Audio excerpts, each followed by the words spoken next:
जय श्री राम। आप सभी का जीवन मंगलमय हो। युग परिवर्तन, सतयुग, सत्य के साथ जुड़ने का समय। भारत की संस्कार संस्कृति सनातन धर्म की जय हो, इसके साथ जुड़ने के लिए और अधर्म असत्य का नाश हो, अधर्म का नाश हो, धर्म की जय हो। आप हम सबको संगठित होकर के धर्म की जय, अधर्म का नाश। अधर्म के नाश होने से ही अन्याय और समस्याओं का समाधान होगा। इसके लिए, धर्म की जय के लिए, धर्म पर आस्था विश्वास सनातन संस्कृत पर है आपको, तो इस वीडियो को पूरा देखें और अधिक से अधिक subscribe, like, share, follow, comment करें। सनातन धर्म भारत की जो संस्कार संस्कृति है, परमात्मा एक है, उन्हीं से अनेक ये सृष्टि है, विविधताएं हैं, लेकिन जो पुरुषार्थ है अनेक से फिर एक करना, जो असंगठित हैं उन्हें संगठित करना, एक से अनेक होना एक असामान्य घटना है। इसे सामान्य करना और इसमें जो बाधा है, असामान्य में, अन्याय में, असत्य में, अस्वस्थ में, इसका कारण जो आगे लगा हुआ है, को हटा दिया जाए। यानी अहंकार, यानी अधिकार। जब हम अधिकार की बात करते हैं, अहंकार हमारे अंदर होता है, तो हम अधिकार की बात करते हैं, अलग होने की बात करते हैं, अलग धर्म होने की बात करते हैं। लोग जो कर रहे हैं वो असत्य है, असामान्य है, अन्याय है। अधिकार किसी का नहीं है, अधिकार सिर्फ मालिक को होता है, और मालिक सबका एक है, वो परम पिता परमेश्वर है। अधिकार किसका अधिकार है, किसके अधिकार क्षेत्र में है कि जब चाहो तब आदेश करो, सूर्य निकल आए, सूर्य अस्त हो जाए, धरती आपके आदेश से चले, उसकी गति, प्रकृति आपके आदेश से चले, ऋतुओं का परिवर्तन आपके आदेश से हो, आपके प्राणों पर आपका अधिकार हो, आपके जीवन पर आपका अधिकार हो। अधिकार नहीं, नियंत्रण, अनुशासन आपको महान बनाता है। आपका अपने प्राणों पर, इंद्रियों पर अनुशासन हो, नियंत्रण हो, अधिकार हो। लेकिन लोग प्रकृति पर, प्रकृति के सुख सुविधा और साधनों पर अधिकार प्राप्त करने की बात करते हैं। जो अधिकार प्राप्त करने की बात करते हैं, फंडामेंटल राइट, ये राइट यानी दंगे को पैदा करता है, संघर्ष को पैदा करता है। इन असत्यवादी विचारधाराओं को ये संविधान संरक्षित करता है, इन्हें शक्ति प्रदान करता है, अधिकार देता है। यही अधिकार अन्याय का कारण बनता है।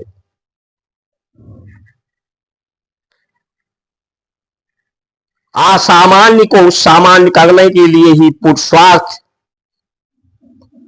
करके ही संसार की परीक्षाओं से उत्तीर्ण होकर के कर्म योगी बनना इस संसार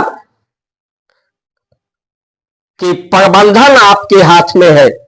आप इसकी प्रबंधन हो सकते हैं, इसका प्रयोग कर सकते हैं। ये आपके लिए प्रयुक्त है। इसका प्रयोजन आपको सिद्ध करना है सत्यम शिवम सुंदरम का, कि सबको न्याय मिले, धरती प्रकृति सबकी चित्त की वृत्ति प्रवृत्ति निवृत्ति सुंदर हो, शांति हो, शांति वातावरण हो, सुंदर वातावरण हो, स्वस्थ वातावरण हो, स्वच्छ वातावरण हो।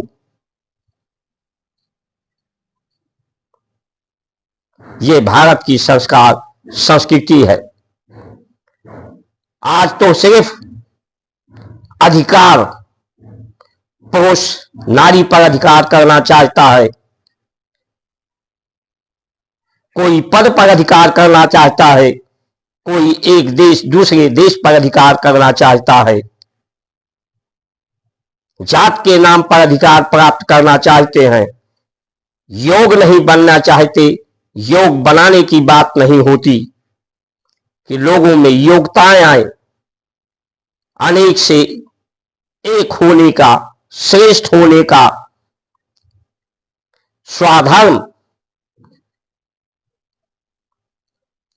धरती तत्व से ही, धरती ही धर्म का आधार है, जो सभी तत्वों को, परम तत्व को धारण करके एक आहार के रूप में, जिससे ये शरीर और विचार और कर्म बनता है। तो शरीर पृथ्वी का गुणगंध है, इसके सार तत्व को शरीर ग्रहण करके इसकी गंदगी को, अवशेष को धरती तत्व में मिले।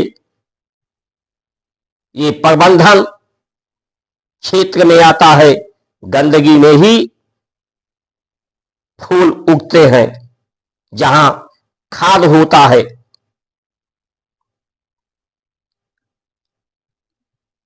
जल ऊपर से धार के रूप में, बूंद के रूप में बरसता है, धरती पे ही वो संगठित होता है।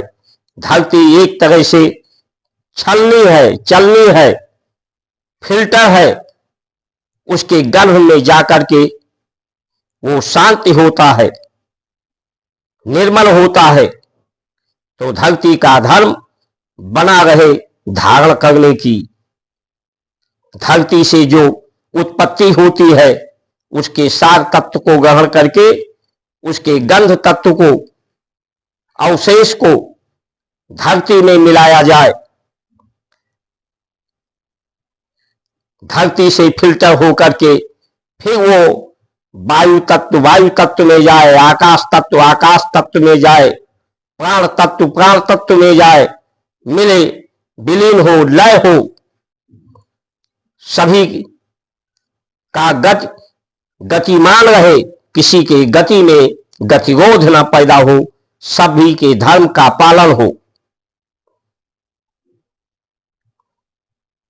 इसी क्रम में गौ माता को कहा गया है कि अवशेष के साथ संसार के गौ के गोबर, गौमूत्र को मिला करके वो विशेष हो जाता है। वो धरती पर जब मिलाया जाता है, लय किया जाता है, विसर्जित किया जाता है, तो धरती में केचुए पैदा होते हैं, जीव जंतु पैदा होते हैं, जो धरती में छेद कर देते हैं। जो बड़े बड़े पेड़ होते हैं, उनकी जड़ें का विस्तार होता है, धरती में रिक्त स्थान बनाते हैं, जिससे धरती के धर्म को धारण कर सके। जल तत्व को, वायु तत्व को, प्रकाश तत्व को धरती धारण करके वहां शांति हो सके, स्थिर हो सके, निर्मल हो सके, वहां से फिल्टर होकर आकाश तत्व में, वायु तत्व में, ब्रह्मांड में जो गहरी जलाशय होते हैं, समुद्र होते हैं, वहां भी स्थिति जब होती है, जल तो शुद्ध हो जाता है, निर्मल होता है। हमारी संस्कार संस्कृति निर्मलता, पवित्रता, शांति, साथ, सहयोग, ये मनुष्य का जीवन ऋण के रूप में मिला है, कर्ज के रूप में मिला है। माता पिता का कर्ज है, गुरु का कर्ज है, ऋषियों का कर्ज है, धरती, प्रकृति, ब्रह्मांड का कर्ज है। इन कर्ज के भार से मुक्त होकर के भाई मुक्त होना, समस्या मुक्त होना। लेकिन आज लोग इस कर्जे से दबे जा रहे हैं और मनुष्य की शक्ति का प्रयोग नहीं हो रहा है, प्रयोजन नहीं हो रहा है, प्रयोजन नहीं हो रहा है। मशीनरियों के का प्रयोजन बढ़ गया है, इसलिए बेरोजगारी, बीमारी बढ़ गई है। लोगों की पाचन शक्ति, स्मरण शक्ति, सहन शक्ति घटती जा रही है, क्योंकि लोग सत्य के साथ, संस्कार संस्कृति के साथ लोगों को जोड़ा जा रहा है। सिर्फ अधिकार अधिकार अधिकार की बात, अधिकार यानी अहंकार। अहंकार मनुष्य का सबसे बड़ा सत्व है, परमात्मा का सबसे बड़ा सत्व है। इसलिए सावधान होने की आवश्यकता है। जो अधिकार की बात करते हैं वो अधिकार छीनने का, अधिकार को वो छीनते हैं एक तरह से, और दूसरे को कमजोर करते हैं। अलग धर्म, असत्य धर्म, अनेक धर्म की बात करके अपनी जनसंख्या बढ़ा करके सत्य धर्म को कमजोर करने की, इसका विरोध करने की एक प्रचलन चल पड़ी है। इसलिए जब प्रकृति, परमात्मा, धरती के सामान्य, अपने समान लोग दूसरे को नहीं समझते, असामान्य घटनाएं होने लगती है। अधिकार क्षेत्र लोगों का बढ़ने लगता है, अधिकार क्षेत्र की बात करने लगते हैं तो अन्याय बढ़ता है। 10 करोड़ मुकदमे जो लंबित हैं भारत में, ये प्रदर्शित करते हैं कि 10 करोड़ मुकदमे का मतलब एक परिवार, एक मुकदमे से अगर 5 लोग संबंधित हैं तो 50 करोड़ लोग संविधान का पालन नहीं कर रहे हैं, अनुपालन नहीं कर रहे हैं। जो पालन कराने वाले लोग हैं उसका पालन नहीं करा पा रहे हैं। और हम संविधान की जय, संविधान को सर्वोपरि की बात करते हैं, क्योंकि संविधान का पर्याय ही जो सम हो, जो सामान्य हो, जो सामान्य सेवा का सुअवसर प्रदान करे, जो श्रेष्ठ होने का सुअवसर प्रदान करे, जो अनेक से एक होने का सुअवसर प्रदान करे। यही असामान्य और अधिकार, अहंकार के कारण हर शरीर में द्वंद्व है, इसलिए रोग राग है। हर परिवार में द्वंद्व है, समाज में द्वंद्व है, देश में द्वंद्व है और दुर्गंध है। राग रोग है, वियोग है, अन्याय है, अत्याचार है, भ्रष्टाचार है, बीमारियां हैं, बेरोजगारी है। इन्हीं वचनों के साथ आप सभी का सुमंगल कामना करते हुए जय श्री राम।